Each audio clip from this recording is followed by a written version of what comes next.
বাংলাদেশ জামায়াতে ইসলামীর সাবেক secretary general T M Azharul ইসলামকে সুপ্রিম কোর্টের রায়ে বেকসুর খালাস দেওয়ায় উজিরপুর উপজেলা জামায়াতের পক্ষ থেকে এক দোয়া মাহফিল ও খাবার বিতরণের আয়োজন করা হয়। এ সময় বক্তারা বলেন, দীর্ঘদিন ধরে একটি রাজনৈতিক উদ্দেশ্যপ্রণোদিত মামলায় তিনি দণ্ডিত ছিলেন, যা অবশেষে দেশের সর্বোচ্চ আদালতে মিথ্যা প্রমাণ হয়েছে। তারা আরও বলেন, আমরা বিশ্বাস করি ন্যায় বিচার প্রতিষ্ঠা ও গণতন্ত্র রক্ষায় সব পক্ষকে আরও দায়িত্বশীল হতে হবে।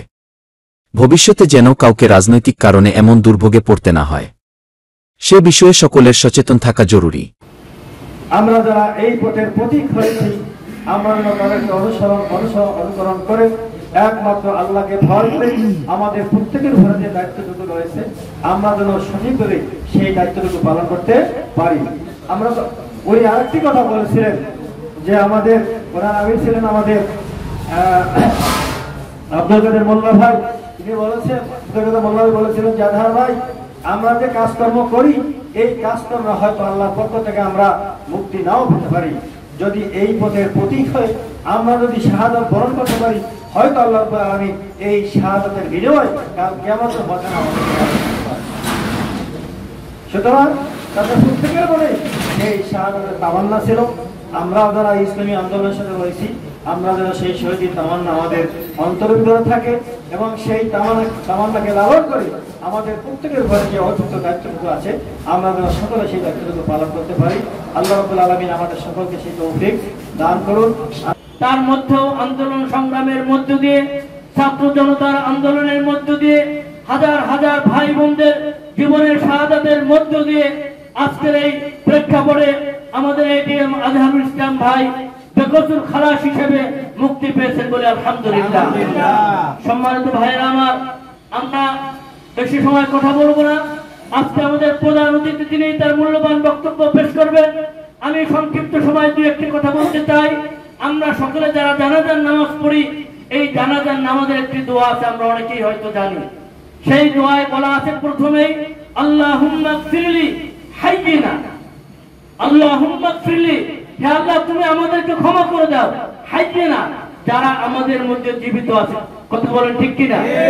এরপরে বলছেন ওয়া মাইয়িতিনা, আমাদের মধ্য থেকে যারা মৃত্যুবরণ করেছেন। এরপর নারী পুরুষ ছোট বড় সকলের জন্য একটা মানে দোয়া করার, সর্বসাধারণের জন্য দোয়া করার কথা বলা হয়েছে। সম্মানিত ভাইরা আমার, আমরা আসলাম জানাজার নামাজে, দোয়া করব মাইয়াতের জন্য, কিন্তু প্রথম দোয়া করলাম কাদের জন্য? জীবিতদের জন্য। এই দোয়া থেকে আমাদের শিক্ষা নিতে হবে। এই জানাজার নামাজ হচ্ছে একটা দোয়া। অতএব আমার আপনারও মৃত্যুবরণ করতে হবে। অতএব যেই মৃত্যু হওয়ার কথা ছিল, ফ্যাসিস্টের ফাঁসির কাস্টে তুলে শাহাদাত বরণ করার কথা ছিল আমাদের এটিএম আজহারুল ইসলাম ভাই, কিন্তু আল্লাহ পাক রব্বুল আলামিন তাকে হায়াত দিয়ে আমাদের মাঝে আবার জীবিত রেখে ফিরিয়েছেন, আলহামদুলিল্লাহ। অতএব কোন বন্দুকের বুলেটের মধ্যে কারো কোনো মৃত্যু নয়, আছে নাকি বলে? কোন বন্দুকের বুলেটের মধ্যে মৃত্যু নয়। হায়াতের মালিক, মৃত্যুর মালিক একমাত্র আল্লাহ। আজকে আমরা যদি এই রায় থেকে জীবিত মানুষেরা আমাদের শিক্ষা নিতে হবে, আমাদের মৃত্যুর মালিক ওই বন্দুকের বুলেট নয়, আমাদের মৃত্যুর মালিক পুলিশের বুলেটে নয়, কোন চাঁদাবাজ সন্ত্রাসের বুলেটে নয়, কারো হাতে নয়। কথা বলেন ঠিক কিনা?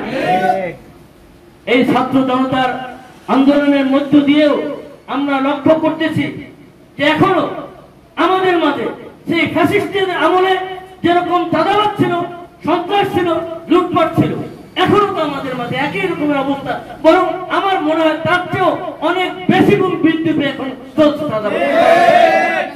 দীর্ঘ 14 বছরে একে একে আমাদের 5 জন নেতাকে অত্যন্ত অন্যায়ভাবে জুডিশিয়াল ক্লিন বা বিচারিক হত্যার মাধ্যমে দুনিয়া থেকে তাদেরকে বিদায় দিয়েছে। আমরা বিশ্বাস করি আল্লাহর হুকুম ছাড়া এটা সংগঠিত হয়নি, কিন্তু এরা চাচ্ছিল ফুৎকারে ইসলামী আন্দোলনের বাতিকে নির্বাপিত করে দেওয়ার জন্য তাদেরকে হত্যা করা হয়েছে। শুধু এই 5 জনকেই নয়, আমাদের সাবেক আমির জামাত অধ্যাপক গোলাম আজম, সিনিয়র নায়েবে আমির মাওলানা একে ইউসুফ, নায়েবে আমির অধ্যাপক নাজির আহমদ, 5 বারের নির্বাচিত এমপি জনাব আব্দুল সোবহান এবং সারা বিশ্বের নন্দিত আলেমে দ্বীন আল্লামা দিলওয়ার হোসেন সাঈদীকেও তারা কারাগারে ঢুকে ঢুকে নির্মমভাবে তাদেরকে হত্যা করা হয়েছে। এই হত্যার সঙ্গত কারণেই আজহারুল ইসলামেরও ফাঁসি কার্যকর হওয়ার কথা ছিল আরো অনেক আগে। জালেমের আইনে এবং তাদের হুকুমে কোনো কিছু বাকি ছিল না, কিন্তু আল্লাহ চাচ্ছেন তাকে জীবিত রেখে এরা যে অন্যায় ভাবে এই ফাঁসি কার্যকর করেছে তা দুনিয়ার মানুষকে চোখে আঙ্গুল দিয়ে দেখিয়ে দেওয়ার জন্য মূলত আল্লাহ রাব্বুল আলামিনের অসীম রহমতে এই আজহারুল ইসলাম আজকে জীবিত অবস্থায় মানে ফাঁসির সমস্ত কার্যক্রম অফিসিয়াল সমস্ত ডেকোরেশন শেষ হওয়ার পরেও আজকে জীবিত অবস্থায় বীরের বেশে ফিরে এসেছে। এটা আল্লাহর অসীম রহমত, এবং এটা এই জন্যই এসেছে যাদেরকে হত্যা করা হয়েছে তাদেরকে যে অন্যায় ভাবে হত্যা করা হয়েছে এটা যেন যুগ যুগ ধরে শতাব্দীর পর শতাব্দী পর্যন্ত তাদের নাম মানুষ স্মরণ করে যে ন্যায়ের পথে কথা বলতে গিয়ে যে এভাবে হাসি মুখে শাহাদাত বরণ করেছে তাদের পদক্ষ অনুসরণ করে দুনিয়ার মানুষ যেন তাদের ঈমানকে মজবুত করে তার দৃষ্টান্ত রাখার জন্যই মূলত তাদেরকে এভাবে দুনিয়া থেকে সরিয়ে দেওয়া হয়। আজকের জাতি তাকিয়ে রয়েছে ডাক্তার শফিকুর রহমান কি বলে, কে কি বলে না বলে সেগুলো আজকের বিচার নির্দিষ্ট বিষয় নয়। কেননা তারা সকালে বলে একটা, বিকালে বলে আর একটা, কোথাও থেকে ম্যানেজ হয়ে গেলে বলে আবার আর এক সুর। এইরকম তাদের সুর আর তাদের যারা সাথী যারা রয়েছে সুরের সাথে তাদের সুরের কোনো মিল নাই।